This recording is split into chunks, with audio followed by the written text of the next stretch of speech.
Model teks proposal penelitian. Sebuah proposal penelitian disusun dengan alur ada masalah, rencana penelitian, dan penelitian.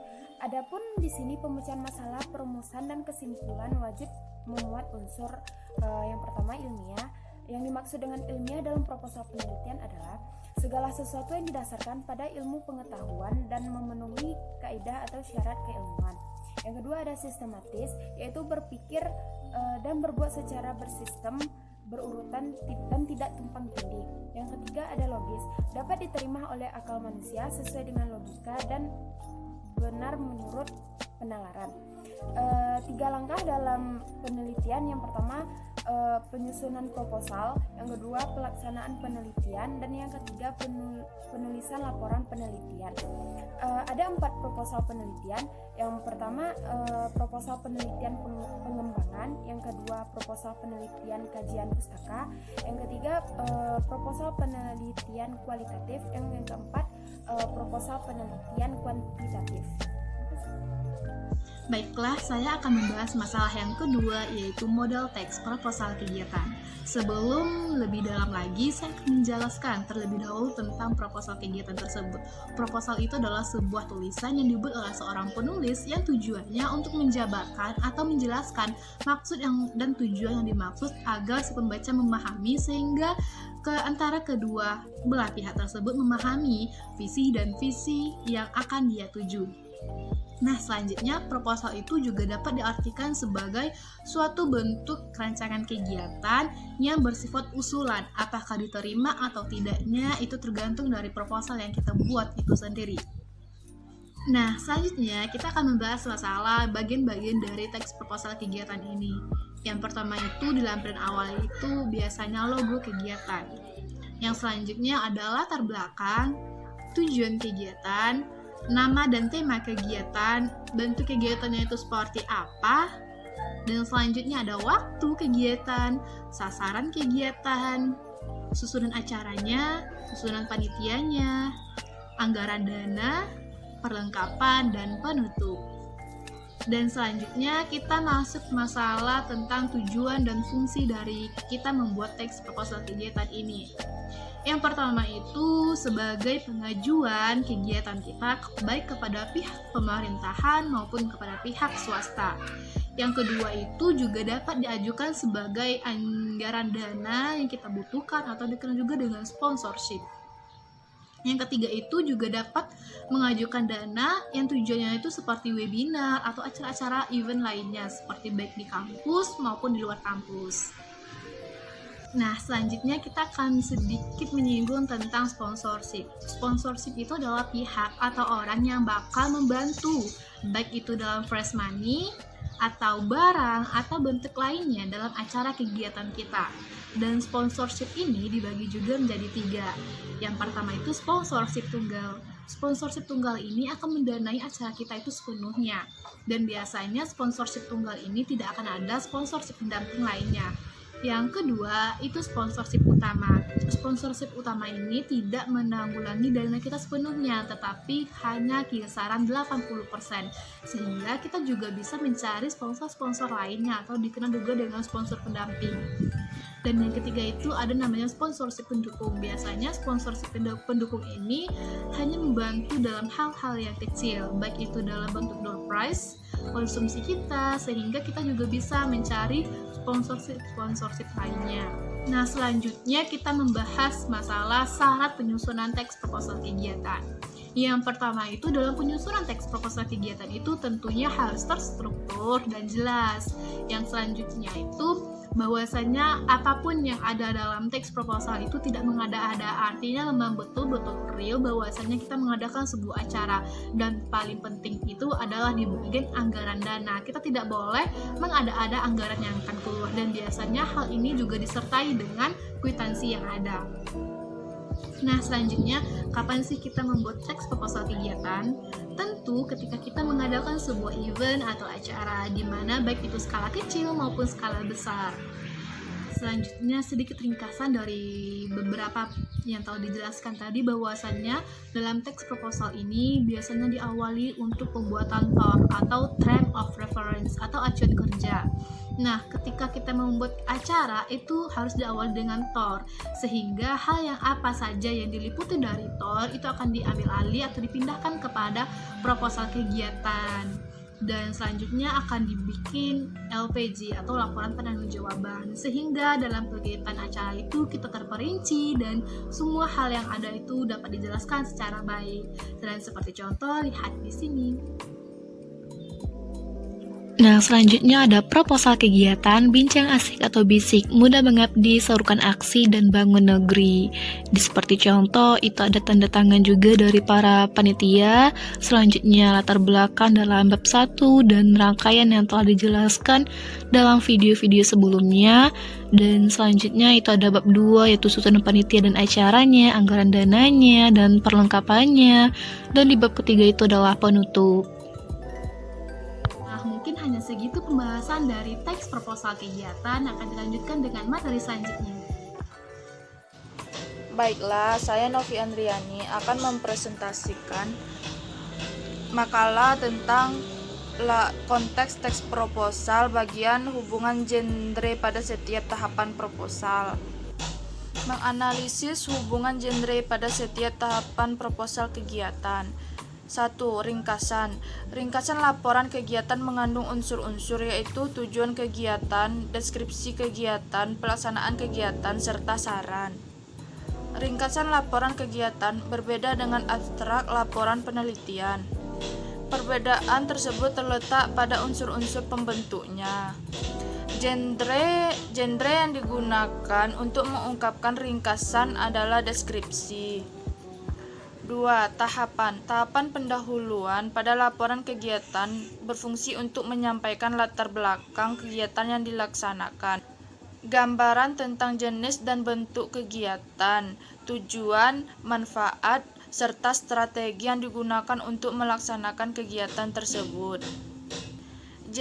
Genre yang digunakan adalah deskripsi dan meliputi eksposisi. 3. Deskripsi kegiatan. Tahapan deskripsi kegiatan berisi paparan tentang nama kegiatan, lokasi kegiatan, waktu dilaksanakan kegiatan, dan pelaksanaan kegiatan. 4. Pelaksanaan kegiatan. Tahapan pelaksanaan kegiatan berisi tentang kegiatan rangkaian tata cara pelaksanaan kegiatan. Tahapan ini berfungsi untuk menguraikan kegiatan yang akan dilaksanakan. Genre mikro yang digunakan adalah deskripsi atau meliputi rekon dan prosedur. 5. Penutup. Tahapan penutup berisi pernyataan simpulan bahwa kegiatan yang dimaksud telah dilaksanakan dengan baik dan bermanfaat.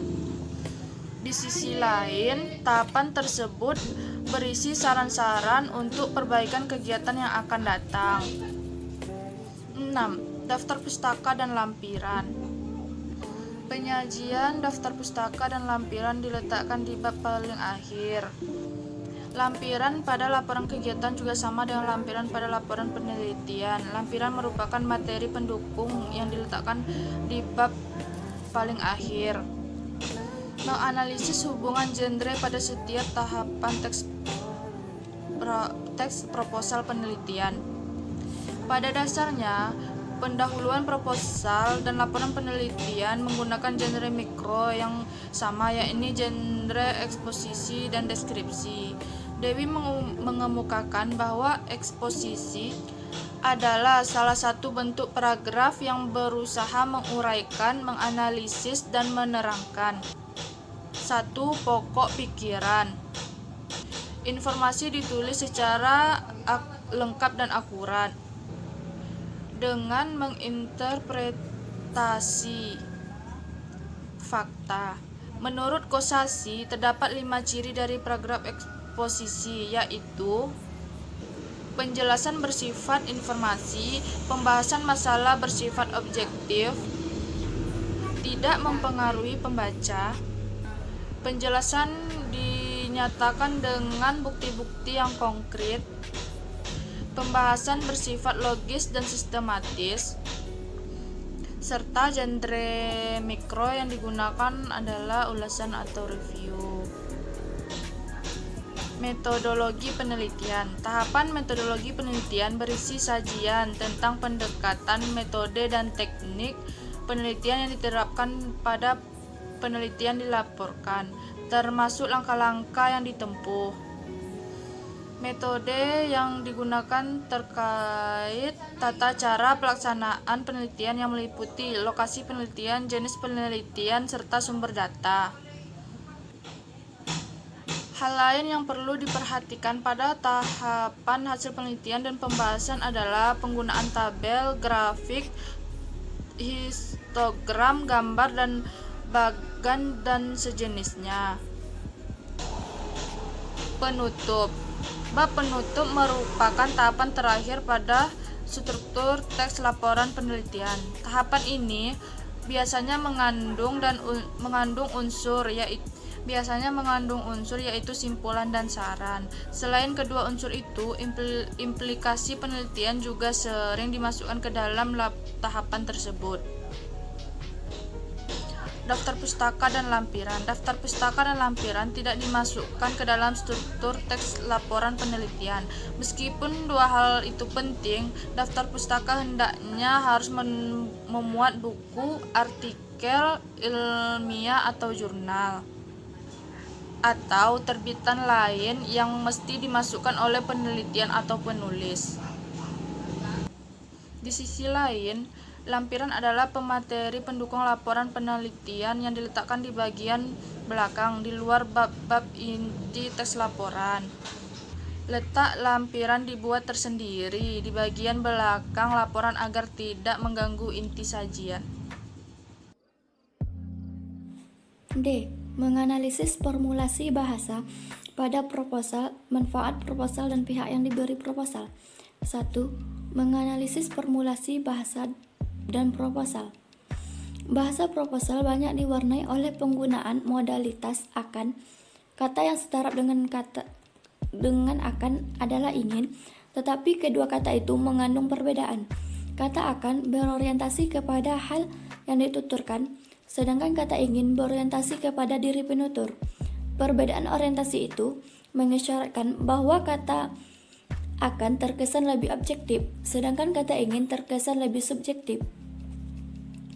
Bahasa proposal mengandung makna keakanan yang menggambarkan bahwa penelitian yang dimaksud belum dilaksanakan tetapi direncanakan untuk dilaksanakan. Berikut contoh yang mengandung kata akan diambil dari proposal penelitian yang berjudul Peranan Ketersediaan Eceng Gondok pada badan air dalam menurunkan beberapa parameter pencemaran di Sungai Citarum, Waduk Saguling, karya Aprilda 2008. 1. Penelitian ini akan dilakukan di lapangan dan laboratorium dan batasan yang diambil sebagai berikut. 2. Logam berat yang akan dianalisis pada tumbuhan eceng gondok adalah logam berat PB dan Hg. 2. Menganalisis manfaat penyusunan proposal. Proposal merupakan rancangan sebuah peneliti akan dikerjakan. Proposal dapat memandu arah yang akan dituju oleh penelitian. Proposal merupakan rangkaian yang tidak dapat dilepaskan dari penelitian atau kegiatan yang dirancang. Dari proposal dapat diketahui apakah penelitian yang dilakukan itu terencana dan terukur dengan baik atau tidak. 3. Mengabalisis pihak yang diberi proposal. Proposal relatif harus memenuhi pihak-pihak yang menerima proposal. Misalnya, proposal itu adalah proposal penelitian. Proposal itu akan diserahkan paling tidak kepada dosen pembimbing dan program studi atau petugas administrasi untuk keperluan pengarsipan. Maka proposal itu harus betul-betul bagus secara akademik supaya pembimbing Anda menyetujui. Apabila proposal peneliti itu ditujukan kepada sponsor sebagai penyandang dana, tentu saja proposal itu harus memenuhi kriteria yang ditentukan oleh sponsor tersebut. Pada konteks ini, Anda harus membuat proposal yang memenuhi harapan pembimbing dan sponsor, sehingga proposal Anda disetujui dan direalisasikan. A. Membangun teks proposal secara bersama-sama. 1. Merekonstruksi teks proposal. Merekonstruksi teks proposal adalah menyusun ulang teks tersebut dengan cara yang berbeda. Dalam mengungkapkan hasil rekonstruksi, Anda boleh menggunakan bahasa Anda sendiri, tetapi harus tetap mempertahankan struktur teks, isi, dan genre mikro yang ada. Adapun cara yang digunakan yaitu A. Tentukan teks proposal yang akan direkonstruksi. B. Bacalah teks proposal itu dengan teliti dan pahamilah struktur teks beserta isinya. C. Ringkaslah tahapan demi tahapan pada struktur teks itu dengan kalimat-kalimat Anda sendiri, tetapi tidak mengubah isinya dan genre mikro yang ada. D. Rangkaikanlah ringkasan dari setiap tahapan itu menjadi satu kesatuan. E. Periksa kembali apakah rangkaian ringkasan itu sudah disusun menggunakan bahasa yang baik dan benar. F. Kesatuan ringkasan akhir yang telah diperiksa ulang itu adalah rekonstruksi yang akan dihasilkan. 2. Menyusun teks proposal yang baru. Dalam menyusun proposal yang baru, Anda boleh mencontoh model dan proses penyusunan dari proposal yang sudah ada, seperti struktur teksnya, genre mikro yang digunakan di dalamnya, dan formulasi bahasanya. Tetapi, pokok persoalan yang diteliti atau kegiatan yang dirancang berasal dari inisiatif Anda sendiri. B. Membangun teks proposal secara mandiri. Membuat teks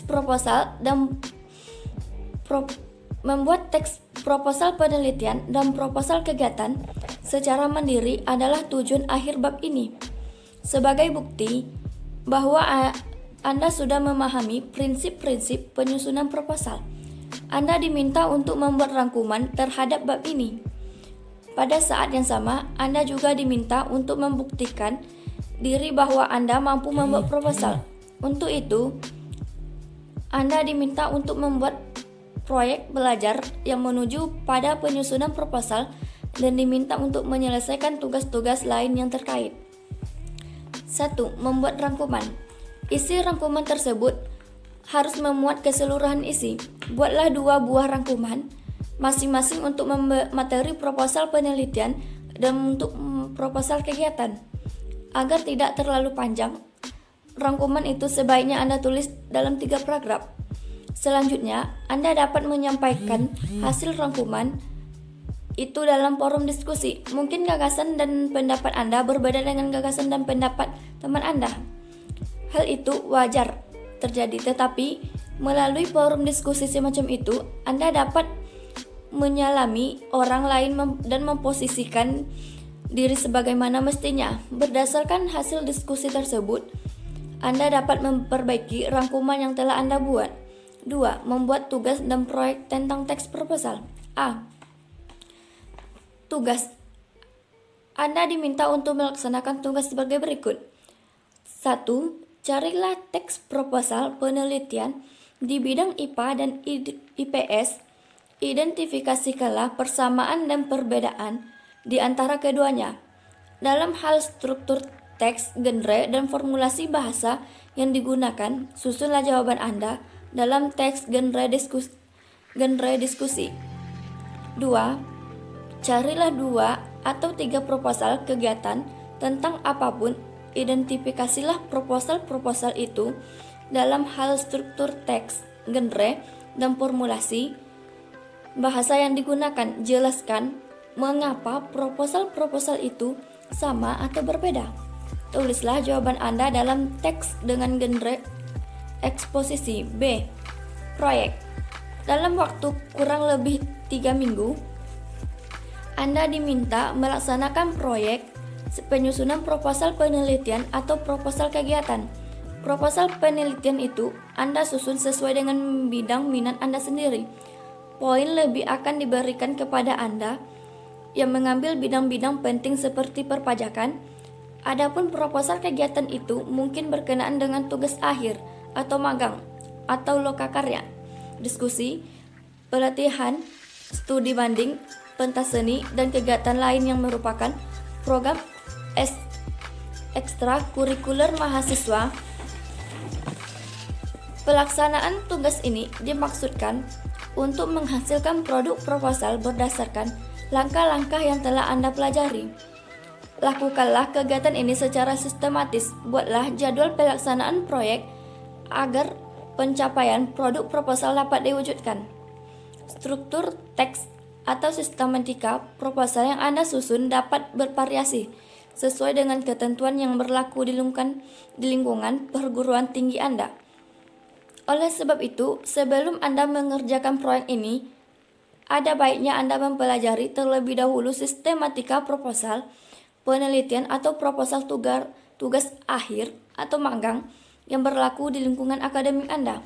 Setelah Anda menyelesaikan proyek ini, mintalah teman Anda untuk memberikan masukan, kritik, dan saran atas proposal yang telah Anda susun. Perbaikilah hal-hal yang dianggap perlu. Pada tahap akhir, komunikasikanlah proposal yang telah Anda susun tersebut kepada teman-teman Anda di dalam kelas maupun di luar kelas. Mintalah teman-teman Anda menanggapi hasil kerja Anda tersebut.